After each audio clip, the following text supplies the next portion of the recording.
الحمدللہ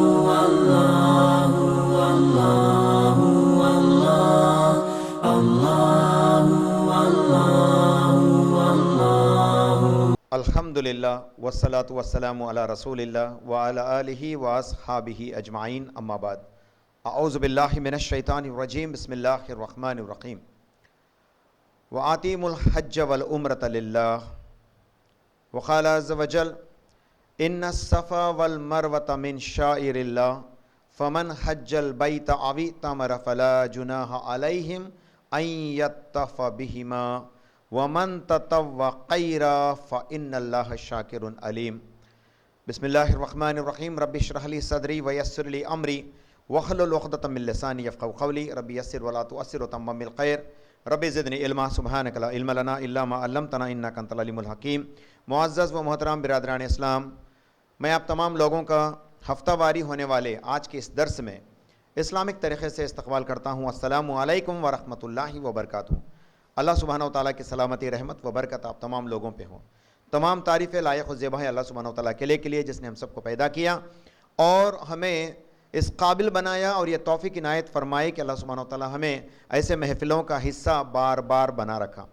اللہ کے اس فضل کے لیے ہم اللہ کے شکر گزار ہیں، اور اللہ سے دعا گو ہے کہ اللہ سبحانہ و تعالیٰ ہم سب کو دنیا میں بھی اور آخرت میں بھی اس کا اجر عطا فرمائے، آمین یا رب العالمین۔ آج جو عنوان ہم اس کے اوپر بات کرنے والے ہیں وہ ہے عمرہ کی فضیلت، اور چند باتیں اس میں بیت اللہ کی حرمت کے تعلق سے اور صحیح کرنے کے تعلق سے، اس کے ارکان کے تعلق سے جو ہے ہمیں ایک آسان طریقہ بتانے کی کوشش کریں گے۔ بعض لوگ آج تو یہ ماشاء اللہ اللہ تعالیٰ کا بہت بڑا کرم ہے کہ لوگ اس سے پہلے زیادہ تر جو ہیں غیر شرعی چیزوں کے اندر یا درگاہ کی زیارت کے لیے اپنے پیسے اکٹھا کر کے جایا کرتے تھے، حالانکہ وہ شرک تھا۔ لیکن الحمدللہ آج لوگوں کے اندر اتنا شعور ہے کہ دور دراز سے جو ہے کئی سارے علماء دین، مبلغ اسلام سوشل میڈیا کے ذریعے سے اس بات کو عام کر دیے کہ عمرہ کی فضیلت کو بتانا شروع کر دیے، اور ہر ایک کے دل میں بھی جو ہے یہ خواہش پیدا کر لی کہ عمرہ ہم بھی کریں، ہم بھی اللہ تعالیٰ کے گھر کی زیارت کریں۔ تو اس سلسلے میں بعض لوگ ابھی عمرہ کو جو ہے مسلسل کرنے کا ارادہ رکھتے ہیں۔ الحمدللہ اللہ تعالیٰ کی ان کے لیے دین ہے کہ اللہ سبحانہ وتعالیٰ ان سب کو بلاتا ہے۔ تو آئیے آج کے اس عنوان کے تحت آسان طریقہ جو عمرہ کرنے کے لیے ہمیں چاہیے اس کو ہم سمجھیں انشاءاللہ تعالیٰ۔ بعض لوگ سمجھتے ہیں کہ جس طرح سے حج کے لیے جاتے ہیں 40 دن جو ہے یہاں سے نکالا جاتا ہے، 30 دن یہاں سے نکالا جاتا ہے، اور شاید عمرہ کرنا بولے تو اتنے دن ضروری ہے کیا، ایسا سمجھتے ہیں۔ لیکن دیکھیے عمرہ کے صرف 3 رکن ہیں، صرف 3 ارکان ہیں عمرہ کے، وہ انشاءاللہ تعالیٰ اس کے ذریعے سے ہم اپنی عمرہ کو جو ہے within 1 گھنٹہ یا 2 گھنٹے کے اندر اندر جو ہے عمرہ کا سفر یا عمرہ کے یہ ارکان جو ہے ہم ختم کر سکتے ہیں، اور اللہ تعالیٰ کے اس گھر کی زیارت بھی ہم کر سکتے ہیں۔ ایک بہت آسان طریقہ ہے، لیکن ہم جو کہ انڈیا میں اور اس طرف جو ہے مشرق کے طرف ہم لوگ رہتے ہیں، ایسٹرن اسٹیٹس کے طرف، ایسٹرن کنٹریز کے طرف ہم رہتے ہیں، تو ہمیں عمرہ کے لیے دور دراز سفر کر کے جانا لگتا ہے۔ تو اللہ سبحانہ و تعالیٰ اس سفر کو بھی جو ہے آسان بناتے ہیں، اور جتنا بھی وقت ہم اس کے لیے نکالتے ہیں وہ پورا کا پورا اللہ سبحانہ و تعالیٰ ہمارے لیے ثواب کا ذریعہ بناتے ہیں۔ تو بہرحال عمرہ کیا چیز ہے؟ عمرے کے تعلق سے اللہ سبحانہ و تعالیٰ حج کے تعلق سے قرآن کے اندر سورہ بقرہ سورہ نمبر 2 کے آیت نمبر 196 میں فرماتا ہے وَآتِمُوا الْحَجَّ وَالْعُمْرَةَ لِلَّهِ، تم جب اللہ تعالیٰ کے لیے حج کو اور عمرہ کو مکمل کر لو، تو اللہ سبحانہ و تعالیٰ نشاندہی دیتے ہیں کہ فلاں فلاں وقت میں فلاں فلاں جگہ پہ جو ہے آپ کو رہنا ہے۔ پھر اگرچہ آپ اس طرح سے طواف کریں گے تو اس جگہ کو فوراً ہی چھوڑ دیں گے، اس طرح سے پورے واقعات کو جو ہے اللہ سبحانہ وتعالیٰ سورۃ البقرہ کی آیت نمبر 96 آیت نمبر 97 میں آپ کو جو ہے فرماتے ہیں، جس کے ذریعے سے تفصیلات احادیث کے اندر بھی ملتی ہیں۔ تو بہرحال ان تمام باتوں کے بعد میں آپ کے سامنے بالکل مختصر آسان عمرہ کیسے کریں۔ سب سے پہلے عمرہ کے لیے جو ہے نیت کرنا ضروری ہوتا ہے، اور عمرہ کے لیے نیت کس طرح سے ہو؟ ایک دم خلوص ہو، محض کسی کے لیے دکھاوے کے لیے ہم عمرہ نہیں کریں گے، محض اللہ کو منانے کے لیے ہم عمرہ کریں گے۔ ہماری نیت کے اندر بالکل ایک جو ہے سادگی ہو، اللہ سبحانہ و تعالیٰ سے ہم لوگ مخصوص عبادت کے لیے ہم اگرچہ نیت کریں گے تو انشاءاللہ تعالیٰ اللہ سبحانہ و تعالیٰ اس نیت کو قبول کریں گے۔ تو عمرہ کے لیے جو ہے سب سے پہلے نیت کرنا ضروری ہے، اور جب میقات آتا ہے، میقات بولتے ہیں